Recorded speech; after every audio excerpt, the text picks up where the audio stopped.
Good morning dear student, कैसे हैं आप सब। Today our topic for class 9th। In class 9th में आज हमारा नेक्स्ट चैप्टर्स नया स्टार्ट हुआ है, जो है the fundamental unit of life.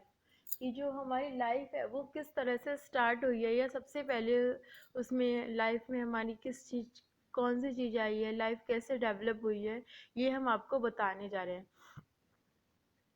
जैसे कि आपने देखा होगा कि अगर घर में हम कोई भी चीज़ बनाते हैं, मान लो अगर आप खाना भी बनाते हो तो उसमें आपको बहुत सारी चीज़ों की ज़रूरत पड़ती है। सबसे पहले आप पानी, नमक, हल्दी, मिर्च, जीरा, है ना, बहुत सारी चीज़ों की ज़रूरत पड़ती है। इसी तरह से एक वॉल होती है। जो वॉल होती है, तो वॉल को बनाने के लिए हमें किस किस चीज़ की ज़रूरत पड़ती है? सीमेंट, लोहा, पत्थर, है ना, बजरी, रेत। तो ये जो सारी चीज़ें मिलके क्या बनाती हैं? जब ये सारी चीज़ों को एक साथ बनाया मिलाया जाता है तो क्या बनता है? उससे वॉल बनती है। तो इसी तरह से जो हमारी लाइफ है वो भी अलग अलग, जो हमारी बॉडी का निर्माण हुआ है वो भी अलग अलग चीज़ों से बन के हुआ है। लेकिन जो उसका बेस है, मतलब जो फर्स्ट ऑर्गेनिज्म है जिससे कि हमारी बॉडी डेवलप हुई है, वो क्या है? सेल। तो सेल क्या है? Structural and functional unit of our life.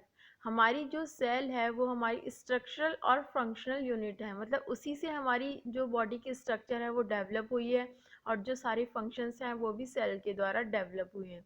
क्योंकि सबसे पहले आता है सेल। सेल से बनता है टिश्यू, टिश्यू से बनता है ऑर्गन, ऑर्गन से बनता है ऑर्गन सिस्टम। और फिर जब बहुत सारे ऑर्गन सिस्टम हमारी बॉडी में डेवलप हो जाते हैं तो उससे हमारी बॉडी का निर्माण होता है। तो आज हम आपको सेल के बारे में बताने जा रहे हैं। सबसे पहले कि जो सेल है वो स्ट्रक्चरल एंड फंक्शनल यूनिट है हमारी बॉडी की। इस तरह से हम इसको डिफाइन कर सकते हैं कि cell is the structural and functional unit of our life.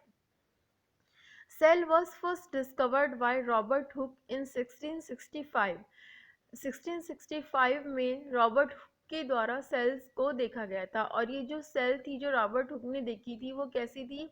एक बार्क थी, मतलब जो पेड़ों की छाल होती है, बार्क होती है, वो थी। उसको उन्होंने माइक्रोस्कोप के अंदर देखा था, और तो उसमें देखा था कि उनको एक मधुमक्खी के जैसी स्ट्रक्चर दिखाई दी थी, हनी बी के हनी बी कॉम की जैसे उनको स्ट्रक्चर दिखाई दी। तो तब उन्होंने उसको सेल का नाम दिया।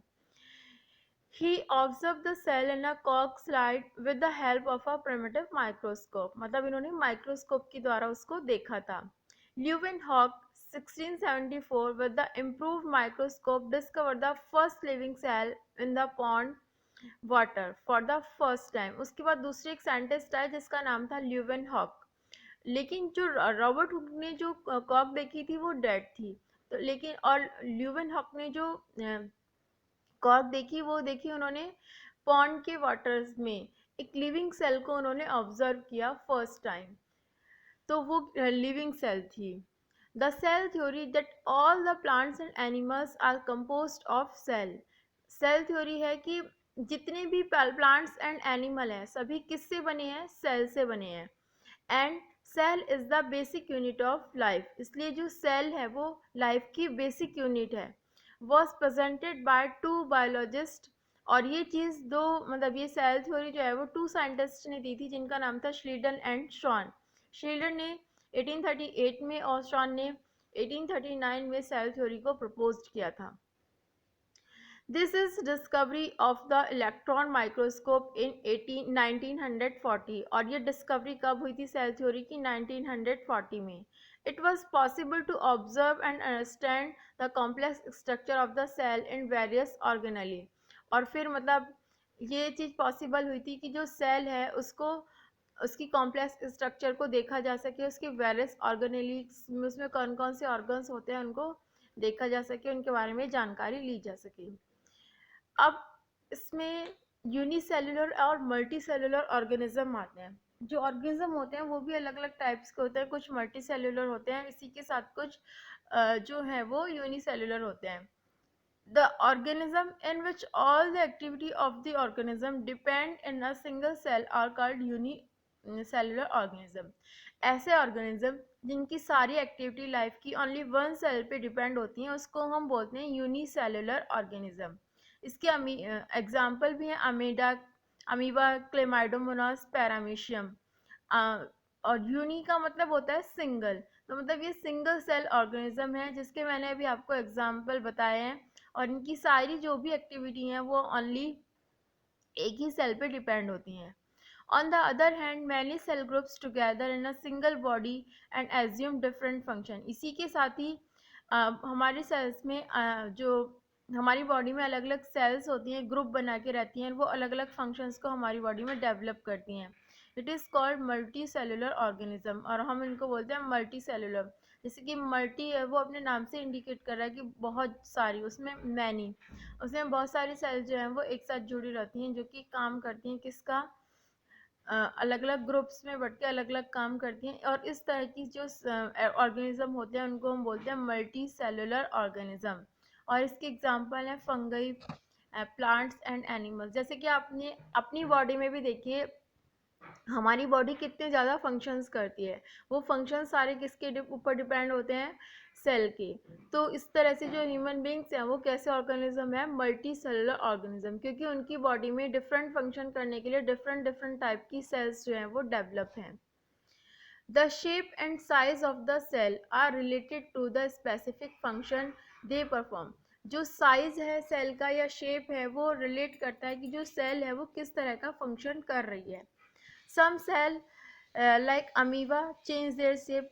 अब जैसे कि कुछ ऑर्गेनिज्म है, अब आप अमीबा को ही ले लीजिए, अमीबा की जो है कोई भी फिक्स शेप नहीं होती, वो क्या करता है अपनी जो शेप है उसको चेंज करता रहता है। तो ये क्वालिटी भी उसमें किसके द्वारा होती है, सेल के द्वारा।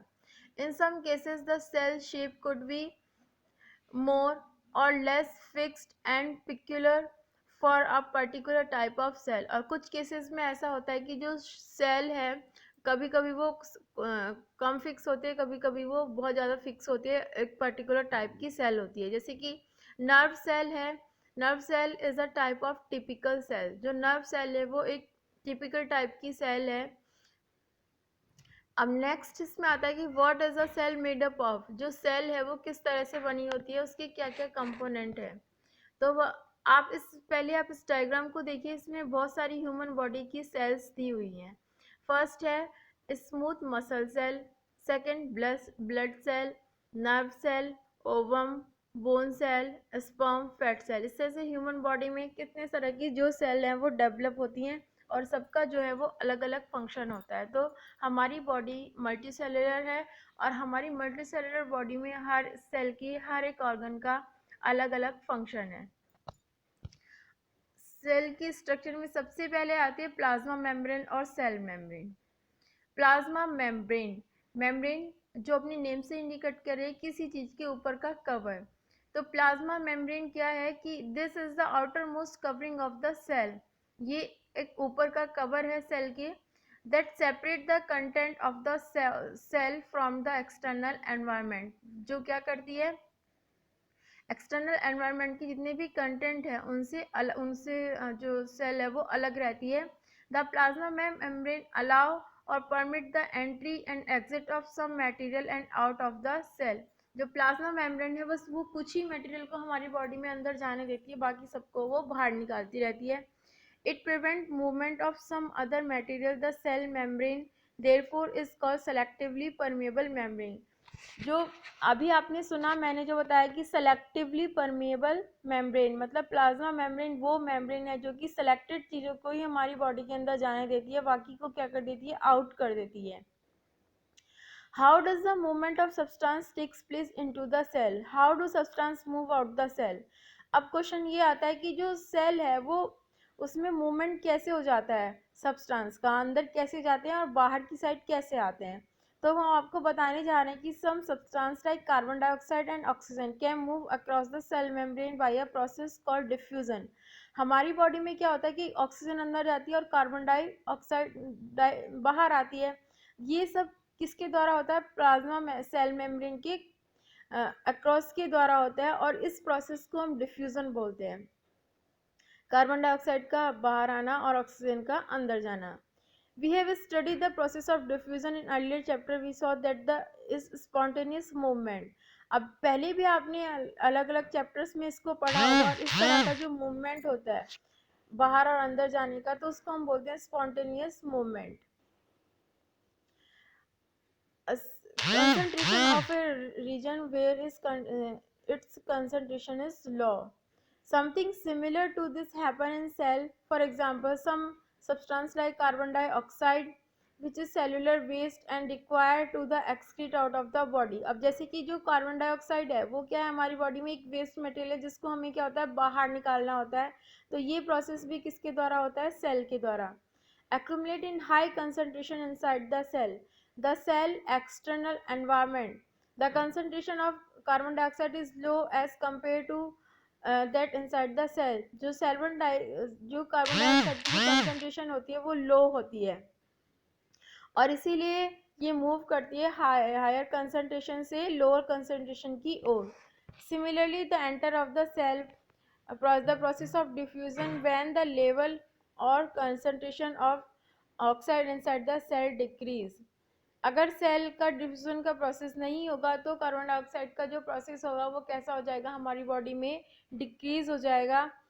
This diffusion play an important role in gases exchange. तो इसलिए डिफ्यूजन का जो प्रोसेस है वो गैसेस एक्सचेंज में एक वेरी इंपॉर्टेंट रोल प्ले करता है क्योंकि वो ऑक्सीजन जो कि हमारी बॉडी के लिए एसेंशियल है उसको अंदर भेजता है और कार्बन डाइऑक्साइड जो कि नॉन एसेंशियल है, वेस्ट मटेरियल है, उसको क्या करता है, बाहर निकालता है. तो स्टूडेंट आज हमने आपको बताया कि सेल क्या है, सेल थ्योरी क्या है, सेल थ्योरी किसने दी थी, अलग अलग सेल्स के आपको डायग्राम सिखाए हैं और सेल की जो स्ट्रक्चर है उसके बारे वो भी हमारा टॉपिक चल रहा है. हमने अभी आपको फर्स्ट टॉपिक बताया कि प्लाज्मा मेम्ब्रेन क्या होती है और ये किस तरह से वर्क करती है. आप इस टॉपिक को अच्छे से पढ़िएगा. कल की क्लास में हम आपके लिए नया टॉपिक लेके आएंगे. आज के लिए इतना ही. Thank you.